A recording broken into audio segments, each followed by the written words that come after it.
મારી મમ્મી હંમેશા કહેતી હતી કે આપણને મળેલું સુખ એ આપણા એકલાનું નથી, એમ એને વહેંચીએ ને તો એનું દુઃખ જેમ વહેંચો તો તમારું ઘટે, એમ સુખ વહેંચો તો વધે, એના જેવું છે. લોકોને પણ એવું લાગી રહ્યું હતું કે આને શું ફિતુર ચડ્યું છે, જે ધારે તો કંઈ પણ કરી શકે છે, બહુ આસાનીથી એક ઇઝી લાઈફ છે એ ચૂઝ કરી શકે છે. તો એ એવું કોન્સ્ટન્ટ એવું પરિબળ એવું એ શું બૂસ્ટ હતું કે જે આ કરવા માટે સતત પ્રેરી રહ્યું? તો બધાને એમ થાય કે આ બહુ અનયુઝ્યુઅલ છે, જે કામ પસંદ કર્યું છે એરીએ, અને શું કામ કરવું છે એવું થાય. મારા લગ્ન પણ એ જ અરસામાં થયા, પણ એ ક્યાંક એક જુદી પ્રકારની ખુમારી પણ હતી કે ભાઈ આપણે પોતે જે કમાઈએ ને એમાંથી આપણે કંઈક કરવું એવું કરીને. હસબન્ડ જે થોડી ઘણી મદદ કરે, આમ તો ચોરી બી બહુ કરી એના પોકેટમાંથી. મેઇન રીઝન હતું કદાચ એ લોકો વોટ બેંક નહોતા, વોટર લિસ્ટમાં નહોતા, એટલે કોઈએ એમની તરફ ધ્યાન નહીં આપ્યું, અને સિંગલ રૂપિયાનું બજેટ નહીં આ કમ્યુનિટી માટે. એમ હું ડરી આમ અંદરથી થોડી વાર માટે હલી જાઉં એ પ્રકારનો આસ્થાળું ખરા. જે કામો કરી શક્યા, ઘરો બાંધવાથી લઈને એ લોકોને ઓળખાણ લાખો લોકોને ઓળખાણ અપાવી. પ્રધાનમંત્રીએ પણ પૂછ્યું કે ભાઈ વિચરતી જાતિ માટે ભારત આખામાં શું થઈ શકે, અને અમે સજેશન આપે, એના આધાર પર ત્યાં વેલફેર બોર્ડ બન્યું. આ બધું જ કામ થઈ શકે કોઈ એક કુદરતનું સતત બળ.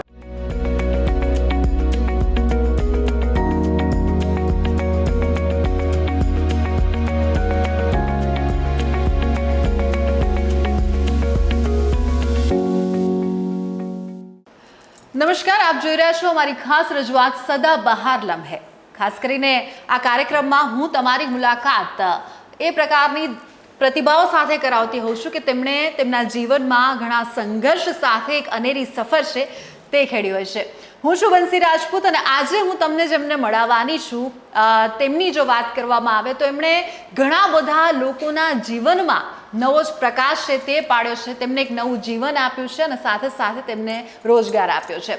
હું વાત કરી રહી છું VSMMના કરતા ધરતા મિત્તલ પટેલ, જે આજે આપણી સાથે છે. Mittal, welcome on my show. Mittal, જે રીતે તમે જે કાર્ય કરી રહ્યા છો એના પર તો આપણે વાત કરીશું, પરંતુ આ જે વિચાર જે આવ્યો છે એ આવવો અને ત્યારબાદ ગ્રાઉન્ડ લેવલ પર જઈને શરૂઆત કરવી, એના ઉપર કામ કરવું, તમે શરૂઆત ક્યાંથી કરી, વિચાર ક્યાંથી આવ્યો? એકચ્યુઅલી કેવું છે કે ભણવાનું મારું 2005માં આમ તો ચાલી રહ્યું હતું. હું જર્નલિઝમ ભણી રહી હતી. એ દરમિયાન એક ફેલોશિપ મને મળી, અને ફેલોશિપમાં સ્થળાંતર કરતા કામદારો વિશે વાત કરવાની હતી, એમની સામાજિક આર્થિક પરિસ્થિતિ સમજીને. અને મેં શેરડી કામદારો, જે દક્ષિણ ગુજરાતમાં આવે છે શેરડી કાપવા માટે, એમના ઉપર એ અભ્યાસ કરવાનું નક્કી કર્યું. 1.5 મહિનોનો એ સમયગાળો હતો. અને અભ્યાસ એટલે સામાન્ય રીતે લોકો લાઇબ્રેરી ફંફોસતા હોય, પુસ્તકો વાંચે, ઇન્ટરવ્યૂ કરે. મને એમ થયું કે આ નહીં, એક નવી મેથડ એ પણ હોય કે હું ત્યાં જઈને જાતે રહું, એ લોકોની વચ્ચે રહું, એ લોકોનું જીવન જાણું, અને જાણ્યા પછી હું લખું એમ. અને આઈ થિંક એ જે મને અભ્યાસનો એ મારો 1.5 મહિનો રહ્યો એ બહુ અદ્ભુત રહ્યો, પેઇનફુલ રહ્યો. અને હું એવું કહું કે એક જુદા જ ભારતનું મને એ 1.5 મહિના દરમિયાન પરિચય થયો. અને હું બહુ બધું લખ્યું છે બધા વિશે, બોલી પણ બહુ બધી જગ્યાએ છું, પણ એ જે સમય રહ્યો એમાં મને એમ લાગે છે કે જે શીખી અને સમજવાનું થયું ને એ પાયો નખાયો, જે આજે કાર્ય કરી રહી છું ને એને એટલે વિચારનો. અને એ વખતે એવું થયું કે મારા જીવનનો મકસદ શું છે એમ. એટલે હંમેશા એવું થતું હોય કે હું નાની હતી ત્યારથી મારા માઇન્ડમાં એ ખરું કે ભાઈ આપણે પગભર હોવા જોઈએ, કમાતા તો હોવા જ જોઈએ એમ. સો ખબર નહીં એ ક્યાંથી એ વિચાર સ્ફૂર્યો હશે. આમ તો મારી માં પશુપાલન કરે, અને પોતે મેં એને કોઈ દિવસ પપ્પા પાસેથી પૈસો માંગતા નહીં જોયેલી, એટલે મેં બી કદાચ એવું હશે કે આપણા પોતાના પૈસા. સો અર્નિંગના દ્રષ્ટિકોણથી હું તો ભણતી હતી કે હું ભણીને પછી મને સરસ પૈસા કમાવું એવું. પણ આ 1.5 મહિના દરમિયાન મને એવું લાગ્યું કે એ એકમાત્ર ઉદ્દેશ્ય ન હોય શકે. એ લોકોની વચ્ચે જવું, ફિલ્ડમાં જવું, એમના જીવનના જે પહેલુઓ છે એ તમારી સામે આવ્યા. That was a turning point. બિલકુલ બિલકુલ એકદમ.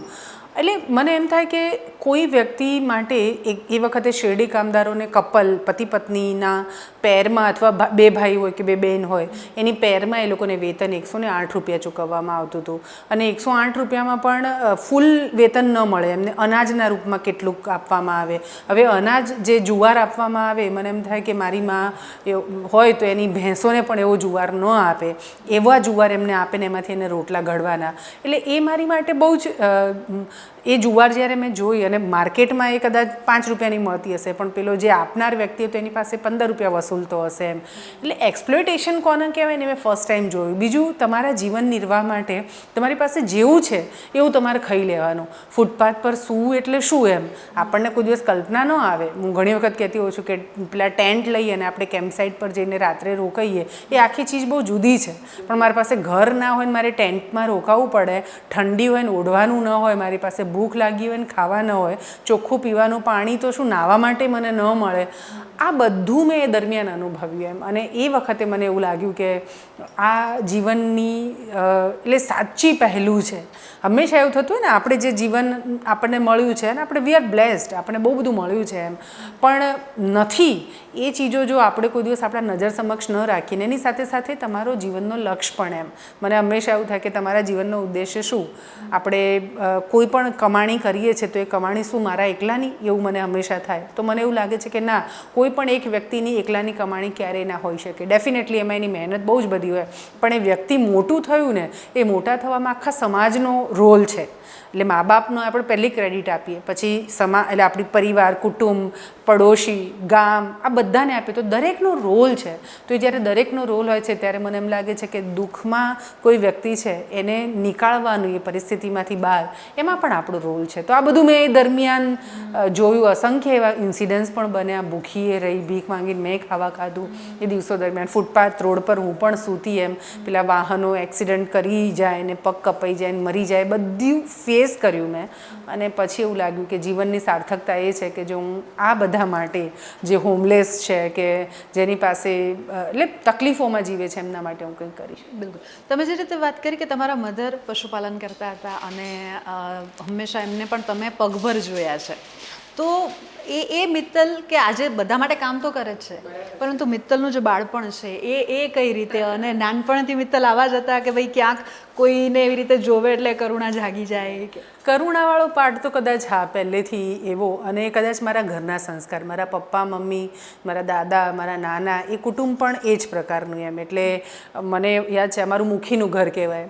તો એવું કહેતા કે કોઈ પણ વ્યક્તિ એમના પ્રશ્નો હોય તો નોટ ઓન્લી મારું ગામ મહેસાણાનું સંખલપુર મારું ગામ, તો આજુબાજુના ગામમાં પણ કોઈને પ્રોબ્લેમ હોય તો અમારા ઘરે આવે તો એવું કહેતા કે પ્રાઇમસ પરથી અથવા ચૂલા પરથી તપેલી કોઈ દાડો દિવસ દરમિયાન નીચે ના ઉતરતી, એટલી કોન્સ્ટન્ટ ચા થતી હોય ને એવું આપણને દેખાય. એટલે એ ભાવ હતો.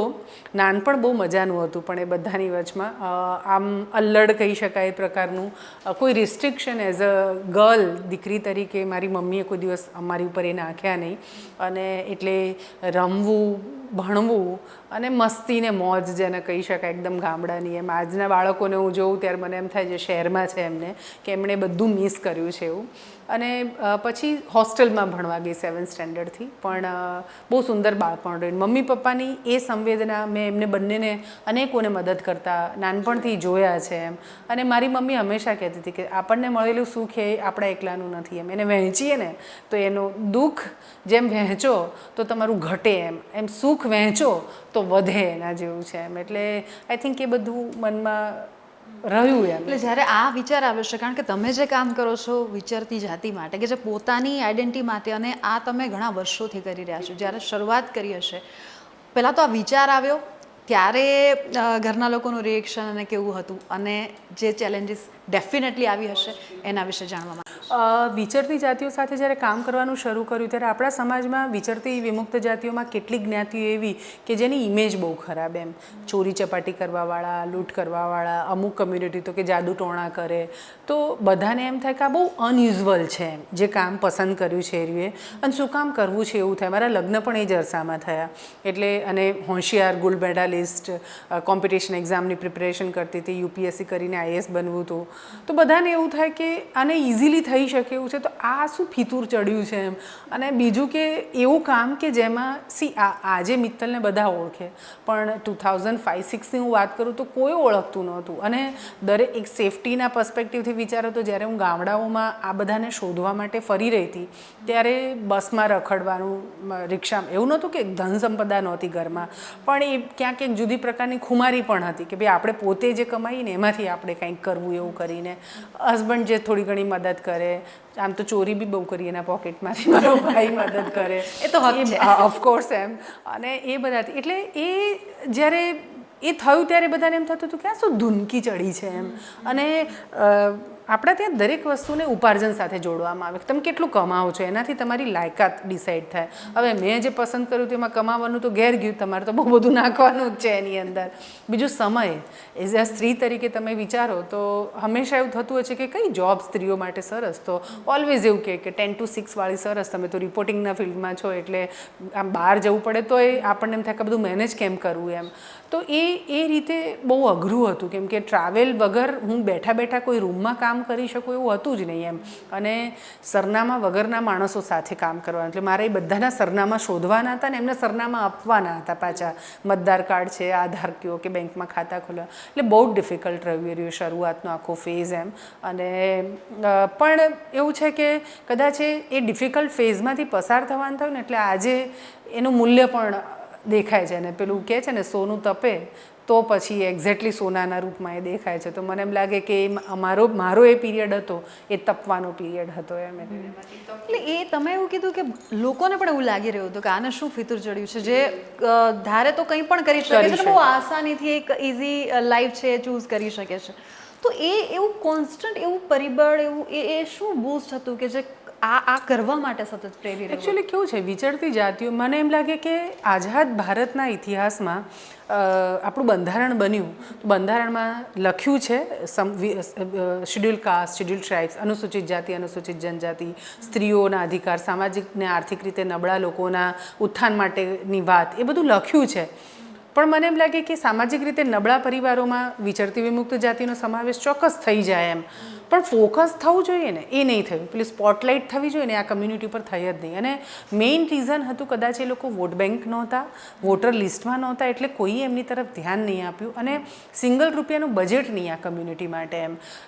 કોઈ જગ્યા ઉપર રહે છે અને કોઈ આવીને એને કહી દે છે કે તું ખાલી કરી દે તો ડરી જાય અને એમ થાય કે ના મારે આની સામે બોલાય નહીં. જે બીજા બધા કમ્યુનિટીને અધિકાર મળ્યા છે, હું એક ગામની છું ને મારો અધિકાર છે, એ વિશે ખબર જ નહીં. અને એટલી બધી પીડા પોલીસને જુઓ અને એની સાથે એના જે સંઘર્ષ એમના આખા સામાન સમેત દંગા સળગાવી દે. ભણતરનું તમે પૂછો તો એવા કેટલાય સમુદાય એવા મળે કે જેમાં તમને આજે એક પણ છોકરી ગ્રેજ્યુએટ ના મળે, ઇવન 10 કે 12 પાસ ના મળે. અને દરિદ્રતા તો મને એમ લાગે કે જાણે અહીંયા ઘરમાં આવીને ઘૂસી જ ગઈ છે, જેને બહાર જવાની નામ જ નથી લઈ રહી એના જેવું. એ બધું જ્યારે હું એમને એક એક્ઝામ્પલ હું તમને કહું કે મને યાદ છે દહેગામ છે, ત્યાં હું ફરતા ફરતા પહોંચેલી અને આખી બહુ મોટી સેટલમેન્ટ હતી આ બધા અલગ અલગ સમુદાયના લોકોની. હું વાતો કરતી હતી ને પછી મેં એમને કીધું કે છાપરું બતાવો ને તમારું. તો હું જ્યારે એમને છાપરું કાકા મને બતાવવા માટે લઈને ગયા, તે છાપરાની અંદર નાની મોટી સાઇઝના ખાડા હતા એમ. એટલે મને એમ થાય કે છાપરામાં આપણે આપણા ઘરમાં ખાડા કરીએ, કોઈ ના કરે, તો આ છાપરામાં ખાડા કેમ કર્યા છે? એટલે એમણે કીધું કે ઊંઘવા બદલે એમ. મને એ શબ્દ બી બરાબર યાદ છે. એટલે મેં કીધું, એટલે આમ શોખ લાગે. એટલે એમણે કીધું કે બહુ ઓઢવાના નથી અમારી પાસે. એટલે છાપા હોય ને ન્યૂઝપેપર, એને એ લોકો અંદર પાથરી દે અને એની ઉપર બચ્ચું હોય કે હોય એ સૂઈ જાય ને પછી એક ઉપર બીજું છાપું કે નાખી દે ને પછી ઉપર એક ગાભો કે શોલ એ ઓઢાડી દઈએ. એટલે આપણે એમ હંમેશા એવું કહેતા હતા કે ધરતીમાંની હૂંફ મળે એવું. અહીં તો રિયલ સેન્સમાં મેં જોયું કે હૂંફ પણ મજબૂરીના કારણે એમ. તો આવી દરિદ્રતા, ધારો કે હું ડફેર કમ્યુનિટી પાસે જાઉં, મને યાદ છે કે ધંધુકા પાસે અડવાળ ગામ હતું, ત્યાં ડફેર કમ્યુનિટીનો પડાવ અને રોઝા ચાલતા હતા. એટલે હું એમના ત્યાં ગઈ એટલે જસ્ટ મેં પૂછ્યું શું છે આજે તો રોઝા કર્યા હશે ને તમે એમ. એટલે એમણે કીધું કે હા બેન. એટલે મેં કીધું રોઝા ખોલશો, સાંજનો સમય થઈ ગયો હતો. મેં કીધું શું બનાવ્યું છે? બહુ મોટું તહેવાર જેવું હોય છે રોઝા ખોલવા એ વખતના રમજાન મહિનામાં. એટલે એમણે કીધું કે તો બધું થઈ ગયું એમ. એટલે ટેવ પ્રમાણે હું ફરીવાર છાપરામાં ગઈ, બધા તો મારા બહુ આત્મીયજનો. તો રસોઈમાં તો કશું જ નહોતું, મેં ડબ્બા ફંફોસ્યા તો કશું જ નહીં મળ્યું એમ. એટલે પછી મેં પૂછ્યું કે એટલે એમણે કીધું કે બેન કંઈ જ નથી એમ, બિકોઝ સમય જે હતો એ પ્રમાણે રોજગારી મળે એવું પણ નહોતું એમ. હવે આવી હાલતમાં કોઈ માણસે કેમ રહેવું પડે? રેશન કાર્ડમાં રેશન મળે પણ એમની પાસે તો રેશન કાર્ડ જ નથી કે લઈને સરકારમાંથી મળતું સસ્તું અનાજ લઈને એક બાજરીનો રોટલો કરી શકે કે ઘઉંની રોટલી કરી શકે. આવી બધી અસંખ્ય વિપદાઓ એમની જે જો ગામોમાંથી કાઢી મૂકે એકસાથે. એટલે એવું થતું હતું કે આને કોઈ માણસ તરીકે બી કન્સિડર નથી કરી રહ્યું એમ. હા, પેલું એને ઘણી વખત કહે પણ ખરા કે બેન, જેમ ખેતરમાં ખેડૂતના નીલગાય આવે ને, રોજડું આવે ત્યારે ખેડૂત એને ભગાડે, એવી રીતે અમે તો કે રોજડા કરતાં ગયેલા છીએ. એટલે આ જ્યારે હું સાંભળું એમની પીડાઓ, એટલે પછી મને એમ થયું કે આમના માટે હું કંઈ પણ, ખાસ તો એમના સરનામું, એમની ઓળખ અપાઈ દઉં ને તો મને એમ લાગે છે કે મારું જીવન સાર્થક થઈ જશે. એટલે આ અસંખ્ય એવા કેસીસ હું કહું કે આમ 9 દિવસની હું પારાયણ કરી શકું એટલા બધા એક્ઝામ્પલ, પણ એ બધાની વચમાં એવું થયું કે મારા જીવનની આ સાર્થકતા છે કે આ પરિવારોના કલ્યાણમાં હું કોઈક રીતે નિમિત્ત બની શકું. બસ એ જ એક વાતો.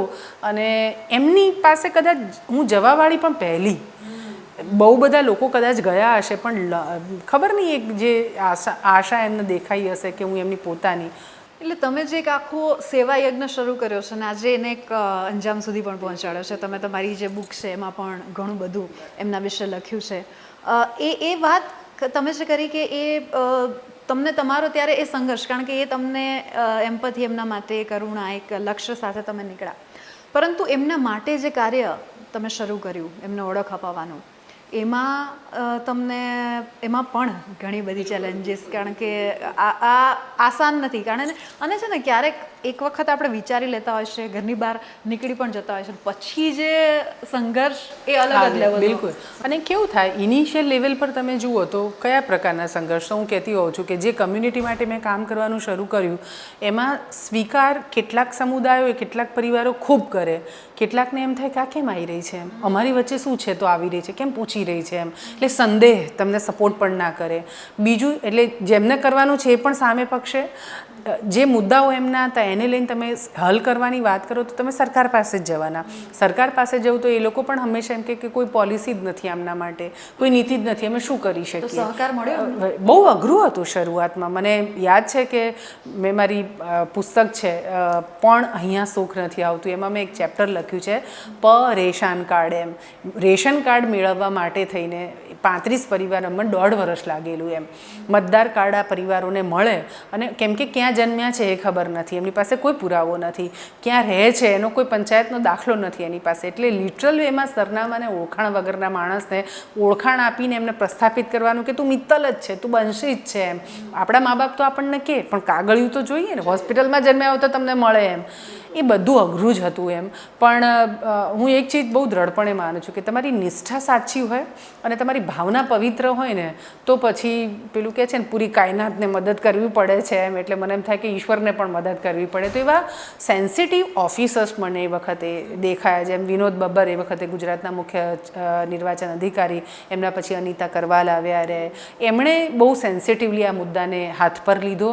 અને અસંખ્ય લોકોને મતદાર કાર્ડ આપવાનું કામ કર્યું. ને એ ઓળખાણ મળી પછી અનેક લોકોને બીજા પુરાવાઓ પણ મળતા ગયા. પણ હા, શરૂઆતનો પીરિયડ મને આજે હું કલેક્ટર કચેરીમાં આમના કોઈ રેશન કાર્ડ કે પ્લોટની વાત લઈને જાઉં ત્યારે હું 4-4, 5-5 કલાક બેસી રહેતી. એ હોય ને અંદર તો બી અપોઇન્ટમેન્ટ ન આપે, અંદર બોલાવે નહીં એવું પણ થતું, અથવા બોલાવે તો સાંભળી લે પણ એક્શનમાં ન આવે. એમ સો પેલું પરેશાન કાર્ડ એ વખતે મેં લખેલું કે હું થાકી ગઈ છું આ એક રેશન કાર્ડ. ને રેશન કાર્ડ એ આપણા બધાના જીવનમાં કદાચ બિલકુલ જરૂરી નથી, પણ નાનો માણસ જેને 2 ટંકનો રોટલો ભેગો કરવો મુશ્કેલ છે એના માટે તો આ જીવનની બહુ જ અમૂલ્ય ભેટ જેવું છે. એમ એટલે સો બહુ જ અઘરો એ સમય રહ્યો.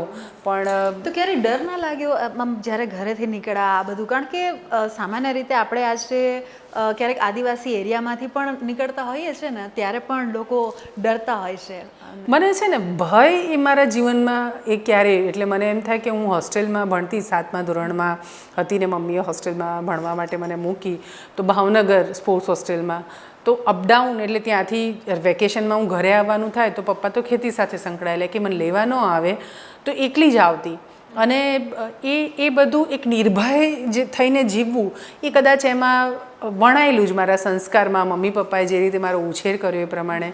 સો મને એ રીતનો કોઈ દિવસ ડર નહીં લાગ્યો. હા, કામો દરમિયાન એવું એક વખતે થયેલું કે હું કચ્છમાં સામખિયારીથી રાપર આસપાસમાં વિચરતી જાતિના ખૂબ પરિવારો, એટલે ત્યાં મને કોઈકે કીધું કે અહીંયા તમે આવશો તો આ બધાને તમને મળવાનું થશે. એટલે બહુ ખબર નહીં, મને એમ હતું કે રાપર એટલે કચ્છ હવે ખબર પડે કે 2 આખા ભાગ છે, વાગડ આખો ને કેટલો બધો, એટલે મને એટલી ખબર કે રાતના બસમાં બેસો ને તો સવાર રાપર પહોંચી જવાય એમ. એટલે અને પેલા ટિકિટ કરાવી, એણે કીધું કે તમારે રાપર જવું હોય તો સામખિયારી ઉતરવાનું, ત્યાંથી રાપર જવાય, કિલોમીટર પૂછ્યા જ નહીં. એટલે મેં કીધું કે કંઈ વાંધો નહીં, તમે મને સામખિયારીની ટિકિટ આપી દો. હવે સામખિયારી એ કચ્છનું પ્રવેશ દ્વાર, આવી ખબર નહોતી એમ, અને 4 જ કલાકમાં આવી જાય એ પણ ખબર નહીં. મોટું છે બધું. બિલકુલ એમ. અને હું 10 વાગે અહીંથી બસમાં બેઠી, રાત્રે 2 વાગે મને પેલા બસવાળાએ કીધું કે સામખિયારી આવી ગયું એમ.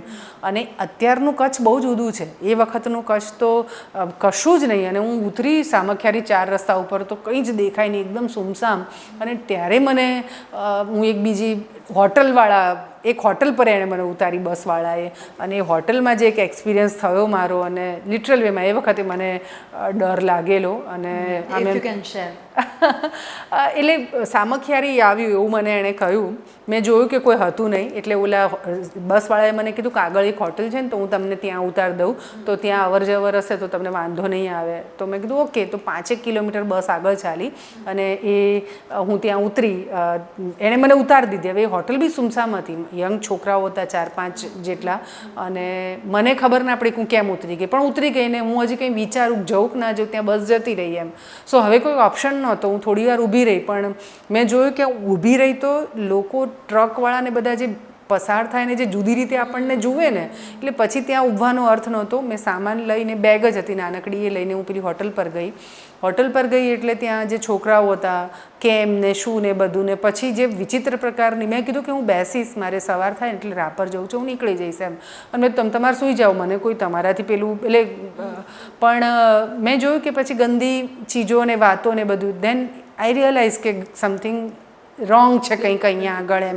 એટલે પછી હું એકદમ જ ઊભી થઈ ત્યાંથી, ખબર નહીં, બિલકુલ. અને સીધી જ ઊભી થઈને આગળ, ને મારી પાછળ 2 જણા એમણે આવવાનું, એટલે ઊભા રહો એમ. અને હું સીધી રોડ પર પહોંચું, મેં હાથ કર્યો, અને અચાનક જ એક આઈસર આવે છે, મને કશી જ ખબર નથી, સીધી દરવાજો ખોલે છે, હું આઈસરમાં બેસી જાઉં છું એમ. એટલે એમ થાય કે અહીંથી અંદર બેઠા પછી એવું થયું કે હું આ ક્યાં એમ. અને પછી મેં જોયું તો એક ચાચા જેવા ભાઈ હતા, અને એમણે પછી લાગ્યું એમ. અને પછી મને કહ્યું પણ ખરું કે તું ગાંડી છો એમ, એટલે આટલી રાત્રે ને અહીંયા આગળ. મેં એમને આખી સ્ટોરી કીધી. પછી એમને કીધું કે હું સામખિયારી જ ઉતારીશ તને, કેમ કે તો રાજકોટ તરફ જતા હતા. તો એમણે કહ્યું કે ત્યાં બેસજે 4 રસ્તા ઉપર, એમાં વાંધો નથી, સામાન લઈને બેસીશ તો એમ. પણ મારા જીવનનો એ સૌથી આમ ગભરામણ, હા, હું ડરી આમ અંદરથી થોડી વાર માટે હલી જાઉં એ પ્રકારનો આસ્થાળું ખરા. અને એવું લાગે કે જે ભગીરથ કાર્ય કે જે સેવાયજ્ઞ તમે હાથ ધર્યું છે, એમાં એક કોન્સ્ટન્ટ કોઈ પરિબળ છે, એ પણ હું બહુ જ માનું. ઈશ્વરના કોઈ પર્ટિક્યુલર ફોર્મ, આ સ્વરૂપ તે સ્વરૂપ એવું નહીં, પણ મને એમ થાય કે જે આપણને ઉઠાડે છે, જે આપણને ચેતના સાથે આ કાર્ય કરવા માટેની પ્રેરણા આપે છે, એમ જે અશક્ય લાગતા કામો આપણને પૂરા કરાવવામાં આપણી સાથે ઊભો રહે છે, એ તો ઈશ્વર જ હોઈ શકે ને, કુદરત જ હોઈ શકે એમ. એટલે મને હંમેશા એવું થાય કે ખરેખર સંકલ્પો જ્યારે કરું, દાખલા તરીકે વિચરતી વિમુક્ત જાતિઓને જે કામો કરી શક્યા, ઘરો બાંધવાથી લઈને એ લોકોને ઓળખાણ લાખો લોકોને ઓળખાણ અપાવી. પ્રધાનમંત્રીએ પણ પૂછ્યું કે ભાઈ વિચરતી જાતિ માટે ભારત આખામાં શું થઈ શકે, અને અમે સજેશન આપે, એના આધાર પર ત્યાં વેલફેર બોર્ડ બન્યું. આ બધું જ કામ થઈ શકે કોઈ એક કુદરતનું સતત બળ. અને તમે જુઓ કે અમારું કામ જે હું કરું છું એમાં પરિણામો તમને તત્કાલ નથી મળવાના. હું ભોજન કોઈકને ખવડાવીશ ને તો ઇમિડિયેટલી મને થશે કે હાશ, આણે ખાધું, એને તૃપ્તિ થઈને મને સારું લાગ્યું. અમારા કામો તો થકવાડનારા, વર્ષો સુધી તમારે મહેનત કરવી પડે. બિલકુલ એમ. ફોર એક્ઝામ્પલ, અમે વોટર મેનેજમેન્ટનું કામ શરૂ કર્યું તો એ પણ એટલું જ ડિફિકલ્ટ, કેમ કે ગામને સમજાય જ નહીં તળાવ કરવા જોઈએ, વૃક્ષો ઉછેરવાની બાબતો પણ એવી જ. તો આ બધામાં એક જ પરિબળ મને એમ લાગે કે જેણે ટકાઈ રાખ્યું એ કુદરત છે. અને હું હંમેશા કહેતી કે તારી લાઇટ છે ને હંમેશા મારા માથે રાખજે એમ, અને મારી સાથે ચાલજે એમ. બીજું હું એવું બહુ દ્રઢપણે માનું કે હું નથી કરતી આ બધામાં. મને એમ પણ થાય કે એ આપણને સૂચવે છે. દરેકનો જીવનનો એક પર્પઝ હોય છે કે આ દુનિયામાં કેમ આવ્યા. તો મને એમ લાગે કે મારા જીવનનો પણ પર્પઝ એણે મને નિશ્ચિત કરીને મોકલી હતી, અને એ જ રીતે હું સદનસીબ મારું કે મને એ પર્પઝ ખબર પડી કે મને કેમ મોકલી. સો હું ખૂબ માનું એને. અને સાંજે સૂતા પહેલાં જેમ કૃષ્ણ અર્પણ કરે એમ હું અર્પણ પણ કરું કે મને જેટલી આજના દિવસમાં મતી આપીને સુજાડ્યું, જેટલું થઈ શક્યું તને અર્પણ, કાલ સવારે ઉઠાડીશ તો વધારે જોશથી પાછું કામ કરીશ એમ. એટલે તો રોજ નવા કહેવાય ને કે માઇલસ્ટોન છે તમે અચીવ કરતા જાવ છો. તો અત્યારે હવે એક તો તમે જ્યારે વળીને જુઓ કે જ્યાંથી શરૂઆત કરી હતી, તો એ એક્સપિરિયન્સ, એ લાગણી કેવી છે ને હજુ ક્યાં જવું? મને એમ થાય કે શરૂ કર્યું ને ત્યારે બિલકુલ અંદાજ નહોતો કે આ બધું આટલું થઈ શકશે એમ, પણ ચાલતી ગઈ એમ સપનાઓ મોટા થતા ગયા એમ. અને પહેલાં થોડોક ડર લાગતો કે જોવાય મોટું સપનું ના એવું થાય કે કેમ કે આ બધા કામો એવા છે જે સમાજ અને સરકાર આ બેના સહયોગ વગર અશક્ય છે એમ, કમ્યુનિટીના સહયોગ વગર પણ અશક્ય છે એમ. પણ મને એમ થાય છે કે હામ પણ મળી રહે છે. અને પેલું હું હંમેશા કહું કે તમે નદી છે ને એમાં બોટ લઈને તમે બેઠા છો અને તમારી બોટ ચાલી જાય છે, ઘાટ આવે છે, કોઈ અંદર બેસે છે, કોઈ ઉતરે છે, તો આવા ચડવા ઉતરવાવાળા અનેક વ્યક્તિઓ સાથે જોડાય છે. અને કેટલાક એવા છે કે જીવનની અંતિમ સફર સુધી બોટમાં તમારી સાથે બેસે છે. સો ઇનિશિયલી બિલકુલ એવું લાગતું હતું કે આ બધું તો એટલે થોડું ઘણું કરી શકું ને તો બહુ જ એમ. પણ આજે પાછળ વળીને જોઉં છું તો મને ખુદને આત્મસંતોષ થાય કે ઘણું સારું કર્યું એમ, જેટલું પણ થઈ શક્યું એટલું પૂર્ણ નિષ્ઠા સાથે કર્યું. કોઈ હિડન એવા એજન્ડા નહીં કે મારે આ જોઈએ છે કે મને તે, એક જ માત્ર એજન્ડા કે લોકોને સુખ પહોંચી શકે, એને સુખ આપી શકીએ અને એમાં નિમિત્ત બની શકીએ ને તો એનાથી રૂડું કાંઈ જ નહીં. તો ખૂબ આનંદ છે એનો. અને હવે મોટા સપનાઓ જોવાની, કેમ કે મારી સાથે ઘણા એવા સ્વજનો લાઈક પ્રતુલભાઈ શ્રોફ છે, ડૉક્ટર કે.આર. શ્રોફ ફાઉન્ડેશનમાંથી, એવા જ અનેક સ્વજનો છે જે અમારી સાથે એ રીતે, પિયુષભાઈ કોઠારી છે, રોઝી બ્લુ કંપની છે, એ બધા જ અમારી સાથે જોડાય. એટલે હવે આમ જેમ કે તળાવો કરીએ તો અમે 376 કર્યા. મને કોઈ કે હમણાં પૂછ્યું કેટલા કરવા છે, મારું પુસ્તક જળખૂટિયા મેં લખ્યું એમાં, તો મેં કીધું 1000 કરવા છે આગળના 7-8 વર્ષમાં. હવે નથી ભાવતું. પછી મને કીધું કે વૃક્ષ, મેં કીધું અમે 13 લાખ અમારા ઉછરી રહ્યા છે, પણ આગળના 8-10 વર્ષમાં 1 કરોડ કરવા છે. અમારી બાળકો માટેની હોસ્ટેલ છે તો એમાં થાય કે 1000 બાળકો જોરદાર રીતે ભણી શકે એવું. તો હવે સપનાઓ મને એમ લાગે છે કે ઘણા મોટા થાય અને એ વિશ્વાસ પણ છે કે સપનાઓ મોટા એ જ દેખાડે છે અને પૂરી કરવાની હામ પણ એ આપણને આપશે એવું કરીને. સો બહુ જ આનંદ છે. તમે જે આ સતત કરી રહ્યા છો, સમાજને એ તો બધું સમજ્યા, પરંતુ એક પરણિત સ્ત્રી, તમે કહ્યું કે તમારા લગ્ન પણ એ જ સમય દરમિયાન થયા હતા, ત્યારે પરિવારનો સાથ બહુ જરૂરી બની જાય છે. બિલકુલ. કારણ કે બંને, અને સ્ત્રી માટે બેલેન્સ કરવું, કારણ કે સ્ત્રી પાસે હંમેશા એવી અપેક્ષાઓ રખાય છે કે બંને કરવું બરાબર છે. એ એમના વિશે, તમારા જીવનસાથી વિશે, બાળકો વિશે ડિફિકલ્ટ રહ્યું બહુ જ એમ. એટલું ઇઝી બિલકુલ જ નહીં હતું. અને એમાં એ લોકો વિરોધ બી બહુ થયો. વિરોધ ઇન ધ સેન્સ એ વેમાં કે તારે શું જરૂર છે તે આવી રીતે શટલમાં રખડ્યા કરે છે એમ. એટલે એમણે કોઈ દિવસ એવી લાઈફ જોઈ જ ના હોય. અને હું જુઠ્ઠું બોલીને નીકળું ઘરેથી કે ના હું તો ગાડીમાં જવાની છું, નામ છે તેમ છે. તો પાછળ આવીને જ્યારે એમણે જોયું કે તું આમ રિક્ષામાં આવી રીતે, તો એ મને યાદ છે મૌલિક મારા હસબન્ડ, એમણે મને કીધું હતું કે તારા એવું શું ખૂટે છે કે પેલી 3ની સીટવાળી જગ્યામાં તમારે 6 જણા બેસે ને એવી રીતે તારે બેસીને જવું પડે છે એમ. એટલે અને તું શું કરી રહી છે, તને ખ્યાલ આવે છે એમ. સો અઘરું. અને એને એવું થતું હતું કે સમજાતું નહોતું કે આ શું કરી રહી છે. ને પેલું મેં કીધું એ પ્રમાણે કે આપણે બધા હંમેશા પરિણામ નહીં છીએ. મને એ લોકો પૂછે કે આ કરીને તને શું મળે છે, તો માત્ર હું જવાબ આપતી સંતોષ.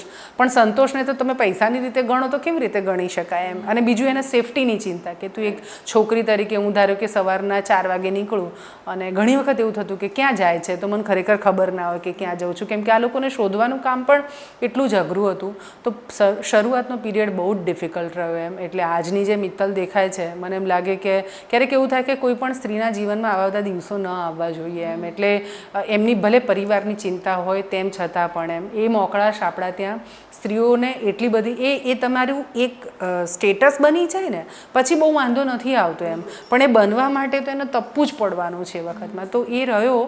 મારા હસબન્ડનો બહુ જ સપોર્ટ મળ્યો. એને એક વખત સુધી સમજાઈ ગયું કે તમે સમજાવી દીધું. મને એમણે એવું કીધું કે મને એમ લાગ્યું કે તું છોડી દઈશ, અબોલાય બહુ રહ્યા બધું જ એમ. ઝઘડા કોઈ દિવસ નથી કર્યા, પણ એને એવું હતું કે હું અબોલા લઈશ, તારી સાથે વાત નહીં કરું તો તું મૂકી દઈશ એમ. પણ એણે કીધું કે છેવટે તે જ મને આમાં જોડી દીધો એમ. સો 2011થી એ પછી મારી સાથે જોડાયા. મારી દીકરી છે એક, અને દીકરી સાથે આઈ થિંક મેં એવી કોઈ મેટર્નિટી લીવ, એટલે 17 દિવસ સુધી હું ઘરે રહી બેડ પર. 17મા દિવસે તો હું એને મૂકીને દિલ્હી, 18મા દિવસે મારી સાથે ઓફિસ એમ. સો એણે ખૂબ ટ્રાવેલ પણ કર્યું. એટલે મને, આપણે બધા કહેતા હોય છે કે સ્ત્રી એ જગદંબાનું સ્વરૂપ છે ને, શક્તિ સ્વરૂપા છે. મને એમ લાગે કે જો આપણે એવું માનીએ તો ખરેખર આપણામાં એ શક્તિ છે એમ. એટલે મારી દીકરી સાથે મેં આ જર્નીને, આઈ થિંક 7-8 વર્ષની મારી દીકરી થઈ ત્યાં સુધી એણે 1,00,000 કિલોમીટરથી વધારેનો પ્રવાસ એણે મારી સાથે કર્યો હશે. એટલે કરી શકાય છે આ બધું જેમ. અને સંઘર્ષ આઈ થિંક કદાચ એક સ્ત્રી તરીકે નહીં પણ કદાચ કોઈ પુરુષે પણ કર્યું હોત તો કદાચ એની લાઈફમાં પણ આવું થાત એમ ને. તમને ખબર જ નથી ક્યાંક પરિણામ, એટલે હું બિઝનેસ સ્થાપું તો મને ખબર પડે કે મારે આટલા બધા જ કામ એવા કે મારે આ જોવી પડે, વાર લાગે, પરિણામને કઈ આજે અપેક્ષા રાખે કદાચ મળે ના પણ. બીજું પાછું એવું થાય કે તમારા ફોનમાં ઘંટડી વાગે તો બી કોની એમ, જે સમાજના પ્રતિષ્ઠિત વ્યક્તિઓ દ્રષ્ટિકોણથી તો એવા તો કોઈ જ નહોતા એમ. ધારો કે પોલીસની આ થઈ કે ઢીકણી થઈ તો મારે ત્યાં પહોંચવાનું થાય તો એટલે ડિફિકલ્ટ હતું એમ. પણ હું હંમેશા એવું માનું છું કે કોઈ તમે મૂકો નહીં ને તો સફળતા તમને મળે જ છે. આવવું પડે ને, બાકી તો એવું થાય કે આપણે થાકી જઈએ ને એટલે પછી છોડી દઈએ એમ, અને છોડીએ નહીં તો પછી સફળતાને આવવું પડે એમ. એ તો બહુ જ નક્કી. બે વસ્તુ મારે તમારી પાસેથી જાણવી છે, કારણ કે તમારે સતત આ પ્રકારના લોકોને મળવાનું થતું હોય છે.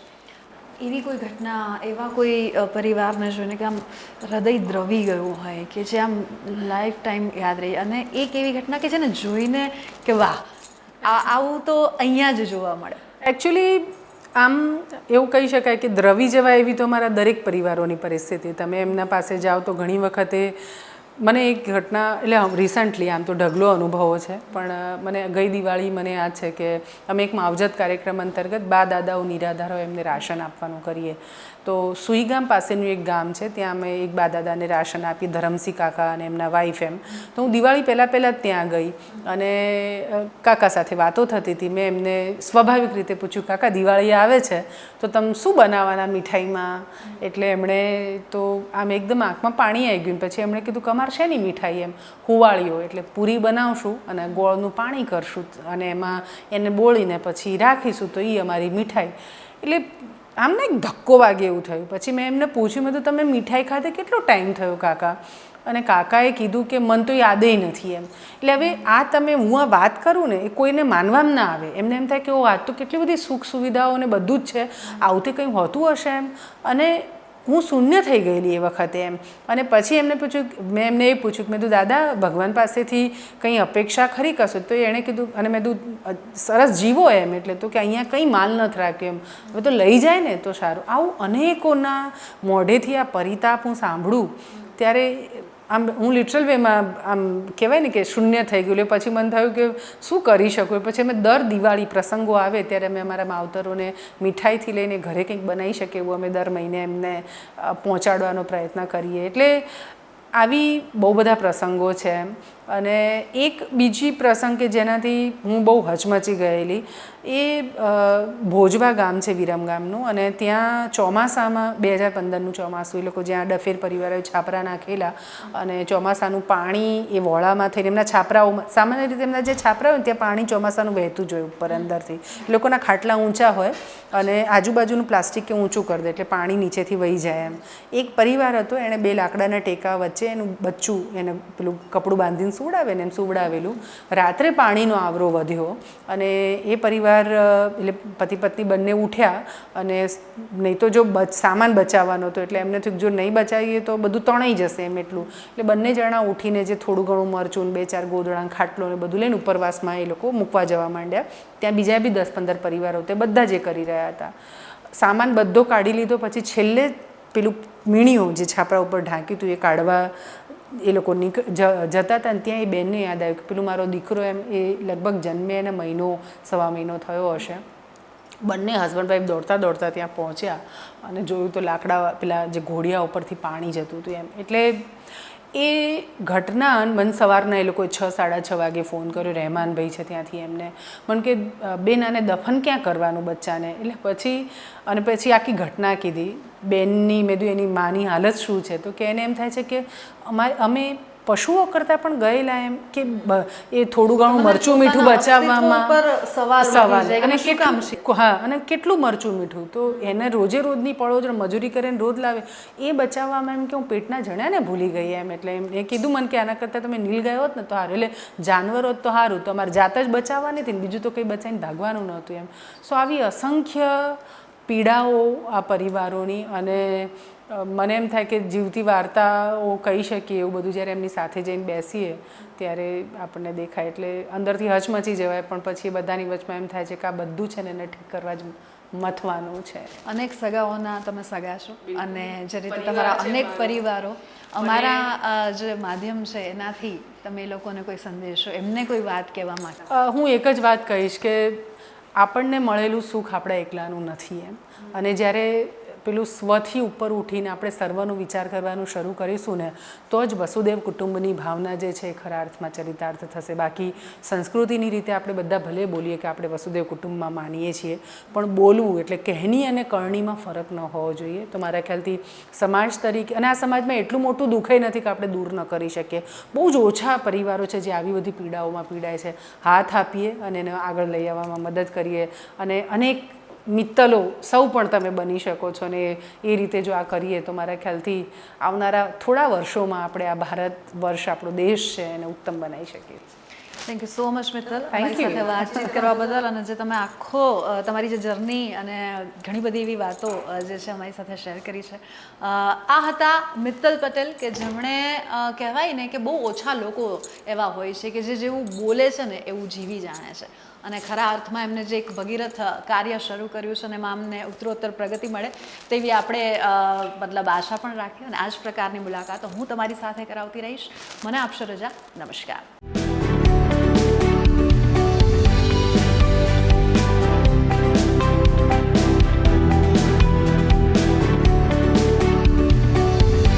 અને મારી મમ્મી હંમેશા કહેતી હતી કે આપણને મળેલું સુખ એ આપણા એકલાનું નથી એમ. એને વહેંચીએ ને તો એનું દુઃખ જેમ વહેંચો તો તમારું ઘટે એમ સુખ વહેંચો તો વધે, એના જેવું છે. લોકોને પણ એવું લાગી રહ્યું હતું કે આને શું ફિતુર ચડ્યું છે, જે ધારે તો કંઈ પણ કરી શકે છે ને બહુ આસાનીથી એક ઇઝી લાઈફ છે ચૂઝ કરી શકે છે. તો એ એવું કોન્સ્ટન્ટ એવું પરિબળ, એવું એ શું બૂસ્ટ હતું કે જે આ કરવા માટે સતત પ્રેરી રહ્યું? તો બધાને એમ થાય કે આ બહુ અનયુઝ્યુઅલ છે જે કામ પસંદ કર્યું છે એ, અને શું કામ કરવું છે એવું થાય. મારા લગ્ન પણ એ જ અરસામાં થયા, પણ એ ક્યાંક એક જુદી પ્રકારની ખુમારી પણ હતી કે ભાઈ આપણે પોતે જે કમાઈએ ને એમાંથી આપણે કંઈક કરવું એવું કરીને. હસબન્ડ જે થોડી ઘણી મદદ કરે, આમ તો ચોરી બી બહુ કરી એના પોકેટમાંથી. મેઇન રીઝન હતું કદાચ એ લોકો વોટ બેંક નહોતા, વોટર લિસ્ટમાં નહોતા, એટલે કોઈએ એમની તરફ ધ્યાન નહીં આપ્યું, અને સિંગલ રૂપિયાનું બજેટ નહીં આ કમ્યુનિટી માટે એમ. હું ડરી આમ અંદરથી થોડી વાર માટે હલી જાઉં એ પ્રકારનો આસ્થાળું ખરા. જે કામો કરી શક્યા, ઘરો બાંધવાથી લઈને એ લોકોને ઓળખાણ આપવા, લાખો લોકોને ઓળખાણ અપાવી. પ્રધાનમંત્રીએ પણ પૂછ્યું કે ભાઈ વિચરતી જાતિ માટે ભારત આખામાં શું થઈ શકે, અને અમે સજેશન આપે, એના આધાર પર ત્યાં વેલફેર બોર્ડ બન્યું. આ બધું જ કામ થઈ શકે કોઈ એક કુદરતનું સતત બળ.